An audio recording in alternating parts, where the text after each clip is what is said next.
Tita. Parang tulad kakilala ko kay Shakira, tita din pangalan niya eh. Palayaw. Yan po talaga yung real name mo, tita. Yan po talaga, ma'am, yung bininyag sa'yo, tita ang pangalan mo, sa birth certificate. Yan po talaga, sir. Ay, ganun. As in, tita. T-I-T-E. Yes po. Yes po. Buti, naging A yung dulo, no? Hindi naging I. Tita, paano pag tinawag ka ng pamangkin mo? Kasi pangalan mo, tita. Tawagin kanyang tita-tita. Ano, madam? Wala ho kayong, asawa? Wala na po, sir. Palayo ka nga po sa camera. Palayo. Isa pa. Palayo, kunti. Palayo. Masamang espiritu. Palayo. Ayan. Medyo okay na siguro. Putol naman yung noo mo. Huwag mong putulin. Yan. Saan po ba kayo ngayon, madam? Sa Montalban po, sir. Montalban, Rizal. Bakit wala kayong asawa? Balo na po. 4 years. Bakit namatay si mister mo? Na-stroke po, sir, sa trabaho. Sa ano po ba trabaho niya? Sa ano siya, CCTV operator po. Walang exercise siguro, kaya ganun. Nakadilat na lang yung mata niya doon palagi,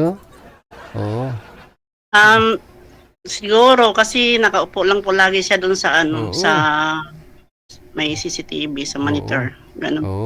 Siguro. Pero minsan nag-roaming din po siya sa sa mall, sa loob lang. Yun lang. Siyempre panlaban niya yun siguro. Baka para di siya antukin. Kasi bawal nga cellphone siguro. So kapilan.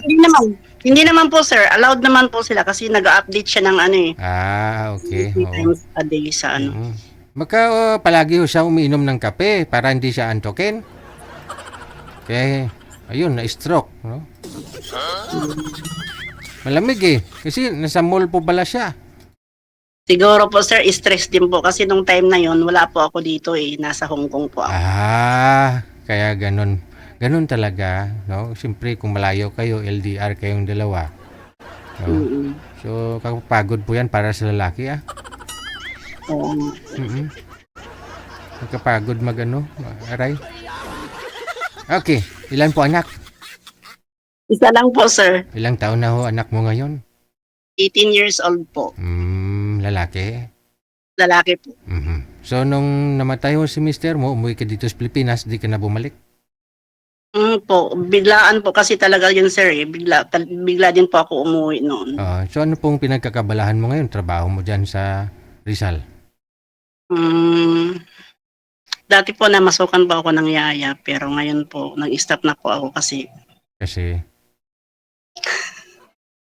mag-business na lang po ako. Maganda ho yan. Anong business ang gusto mo? Wala na, sir. Basta legal ha. Huwag illegal ha.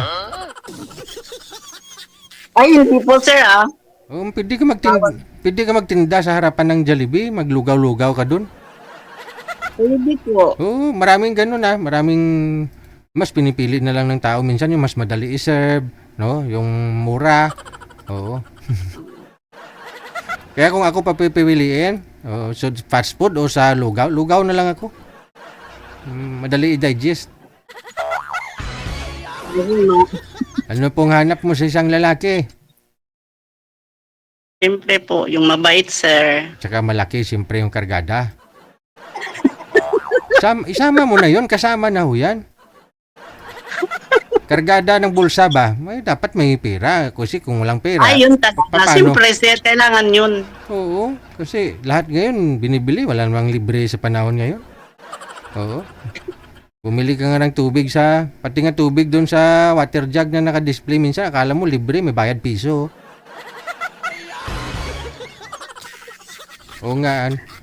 Sir, first time ko talaga dito sumali. Nanonood lang ako ng live sa inyo. Basher ka sa comment, no? Ngayon, ikaw naman yung binabas. Ilang taon pang gusto niyo, ma'am? Siyempre, sir, yung kaedad ko. Ilang taon ka na po ba? 51 na po. Mag-52 na po sa July. Malayo pa mag-senior Oh, sige, hahanapan kita ng makakausap mo, ha? Edad 51. Yes, sir.